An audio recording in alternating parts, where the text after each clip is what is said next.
तो आप पलायन को सबसे बड़ा मुद्दा है, मैंने बनाया है और आपको दावे के साथ कह रहा हूं कि बिहार में इससे बड़ा मुद्दा कुछ भी नहीं है, क्योंकि कोई ऐसा परिवार नहीं है जो पलायन से के दर से पीड़ित नहीं है। गरीब का बच्चा मजदूरी करने जा रहा है, कई लोगों को लगता है पलायन तो गरीब आदमी करता है।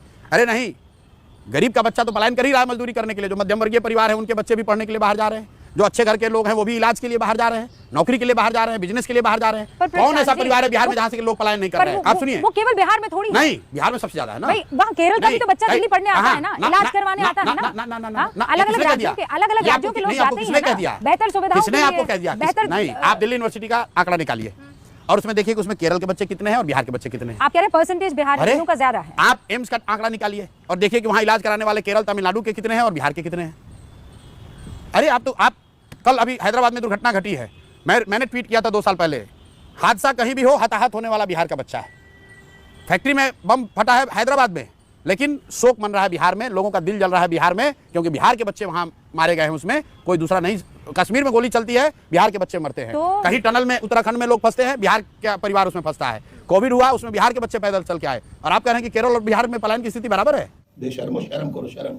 तो पलायन आपका सबसे बड़ा मुद्दा है? सबसे बड़ा मुद्दा, और इतना बड़ा मुद्दा है कि डर के मारे ये सब ढोंगी जितने हैं, सम्राट चौधरी जैसे बेवकूफ लोग, ये सब अब कह रहा है। सम्राट चौधरी अभी कहा उस आदमी ने कि अगले 5 साल में हम लोग पलायन जितने लोग गए हैं उसको वापस लाएंगे।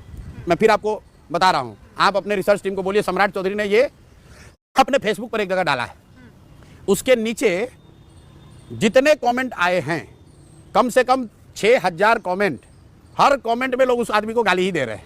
कह रहे भाई तुम 20 साल से सत्ता में हो, अब कह रहे हो कि 5 वर्ष में पलायन को रिवर्स करेंगे। तुमको 20 वर्ष तो तुमको ध्यान आया नहीं। 20 वर्ष तो तुम ये कह रहे थे कि अरे बिहारी नहीं रहेंगे तो दिल्ली में स्वास्थ्य व्यवस्था रुक जाएगी, वहाँ सफाई नहीं होगा, वहाँ सब्जी नहीं बिकेगा, बॉम्बे की व्यवस्था ठप हो जाएगी। बिहार में मधुबनी में मोदी जी आए, उन्होंने एक बयान दिया, कहा सहरसा से एक नई आधुनिक वंदे भारत ट्रेन चलेगी, जिससे बिहार के बच्चे, श्रमिक परिवार के बच्चे बॉम्बे और गुजरात में सुविधापूर्वक जाकर वहाँ काम करेंगे। ये बताइए कितनी दुर्भाग्य की बात है। लोग यहाँ ताली बजा रहे हैं, अखबारों ने लिखा मोदी की नई सौगात, 2 नए वंदे भारत ट्रेन।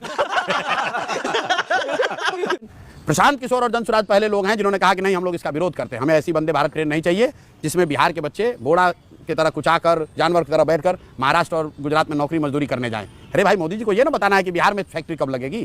क्या किसी वंदे भारत के इनॉग्रेशन में गुजरात में वंदे भारत चल रही है? क्या मोदी जी ने कहा कि गुजरात में नया वंदे भारत ट्रेन दे रहे हैं जिससे गुजरात के लड़के तमिलनाडु जाएंगे मजदूरी करने? आप बिहार के लिए क्यों कहते हैं ये?